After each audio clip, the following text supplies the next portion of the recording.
Hello everyone, welcome to Big Data Thoughts. Today we would be talking about augmented analytics. What is augmented analytics? Why do we need that? What are the best practices and benefits of doing it? So let's get started. First of all, let us look at the analytics space as a whole. What are the different types of analytics that are there and which we do, and where would augmented analytics fit in? So this is a picture from Gartner, and it's a very beautiful picture which explains all the types of analytics, their space, difficulty and value. So if you look at this graph, on the x-axis there is difficulty, on the y-axis there is value. So if you see, there are primarily four types of analytics that are there. First is descriptive analytics, then diagnostic, then predictive and then prescriptive. In that order, if you see, the difficulty keeps increasing from descriptive to prescriptive. It becomes more and more difficult, but as the difficulty rises, the value keeps on increasing. Also, if you look at the arrow that is there, it tells about information and optimization. So all the analytics which are down, like descriptive, diagnostic, these are more of informational type of analytics. But as and when we keep going up to predictive and prescriptive, it becomes more and more optimized. We move from hindsight to insight to foresight. Now this is a very beautiful representation, because if you look at each of these analytics, the first one, descriptive analytics, means that we are already, the event has happened and we are just looking at what has happened. Typically the reports and dashboards that we draw out are in this category, because it tells the business users what has happened, what are the numbers, what are the sales figures, or in any use case it tells you what has already happened. Diagnostic analytics is the next step, where you have already figured out what has happened, but now you want to understand the reason, like why did it happen. So these two are the most common form of analytics which were there for ages, but now people are moving, and it is more of just building a ETL pipeline, collecting the data, running the pipeline and getting the data out to do descriptive and diagnostic analysis. But as and when we got advancement in technology, whether it is big data, whether it is cloud, whether it is AI, ML, things started moving to the side of predictive and prescriptive analytics, and we actually started moving from hindsight and insight to foresight, meaning what is going to happen in future. So predictive and prescriptive both fall in that category. Predictive tells us what will happen, looking at the past trend. This is where there is a huge demand in terms of AI and ML, building AI ML models, where we already know what happened, why it happened, and now based on that trend we are predicting what is going to happen. And the last piece is the prescriptive analytics, which essentially means that now we also want to recommend how can we make that future happen, how can we make it happen. So it's more of a foresight. This clearly demarcates the whole space and tells us, articulates, this diagram is very beautifully articulating different types of analytics and in which phase they are, which are more human oriented, are when I say human oriented, it is more about building that ETL pipeline and then getting the data, is the first two analytics. And the next two, predictive and prescriptive, are more to leaning towards building machine learning models and predicting the future. Now, since we looked at all these types of analytics, you must be wondering, where does augmented analytics fit in? So to understand that, first let's see, why do we even need a different type of analytics called augmented analytics?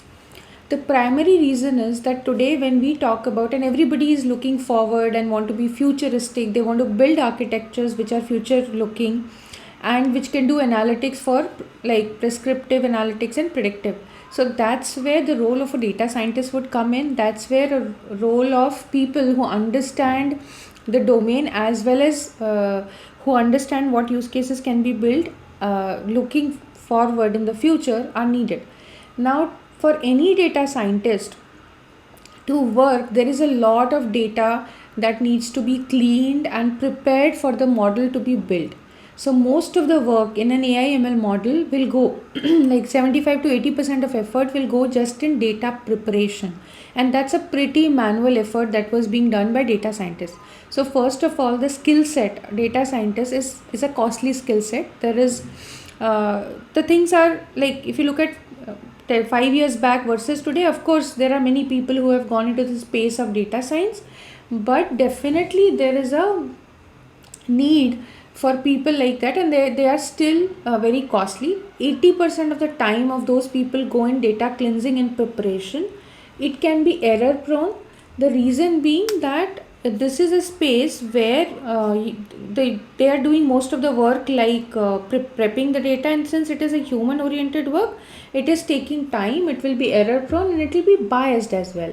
Why biased? Because human bias will kick in when you are doing things manually. So there is a huge scope in this area to automate it, to make it more efficient by applying certain kind of ML models or automating this whole stuff. So that is where the augmented analytics comes into picture. The space where we are doing data prep and cleaning, that is where augmented analytics will come into play. So now let us look at the exact definition of what augmented analytics means. So as per Gartner's definition, augmented analytics is use of enabling technologies such as machine learning and AI to assist with data preparation, insight generation and insight explanation. And that will augment how people explore and analyze the data in this space. If we have to summarize and put a very simple definition, augmented analytic is nothing but it is an approach that will automate insights using machine learning and natural language generation. So it's a combination of machine learning and natural language generation to assist us in the space where most of the time is going of the data scientists, of the people, in terms of data preparation, cleansing and insight generation. That's augmented analytics. Now if we have to look at the current workflow, like how typically today the things happen, then we would see that the first step is to prepare data. Now this space, as I said, is mostly manual data preparation, data quality, enrichment, cataloging. And then the next phase for the data scientist would be, after the data is prepared, they would try to find some patterns in the data by building models. This is also manual exploration of the data using interactive, maybe visualizations. There are a lot of libraries that are available.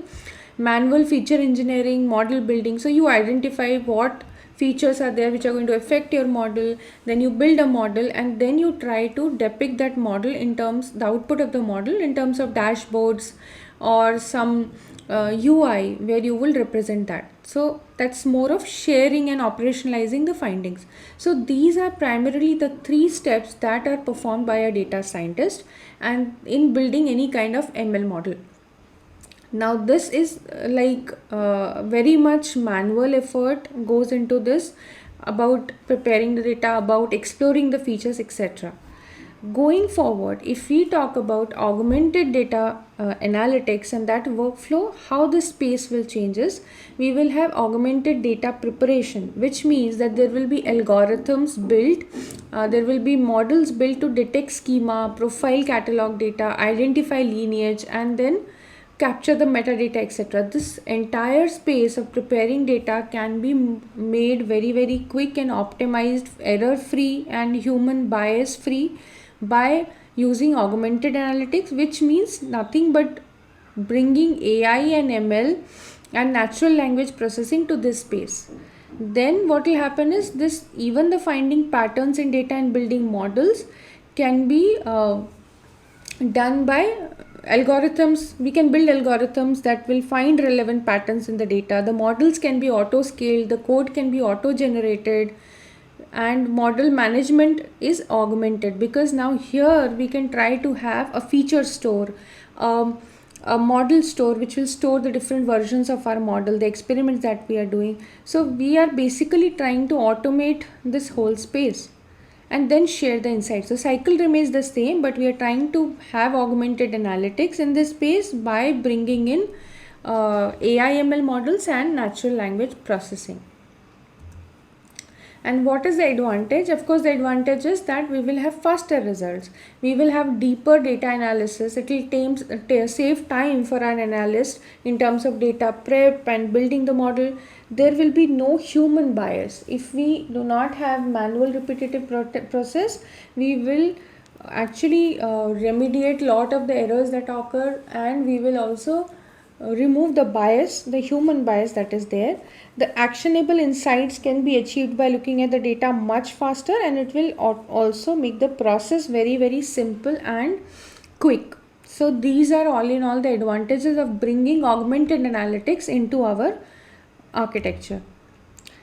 And after you get all of these benefits, the most important thing that will happen, and what people are today trying to achieve, which is data democratization.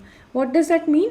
That means we are trying to democratize the data, or helping the data to reach to many more people than it was earlier there. Earlier only maybe few data scientists or the others would have access to data, but by simplifying the process, by making it quicker and faster, and also enabling access to many people, we are democratizing the data or giving data to many more people than earlier. The best practices to be used here when we talk about augmented analytics is, first we have to principally agree that the decisions will be made based on the data. All the decision will be data driven. We will empower and trust users, because we are talking about data democratization. Of course, we have to take it to the reach of data will be to many more people, so we have to empower them, we have to trust the users. We have to build a self-service system where people can come and access data as they like, but of course there has to be a governance. It cannot be a data which is open to all. So we need to have a self-service model with centralized governance. We will collect data as a single source of truth.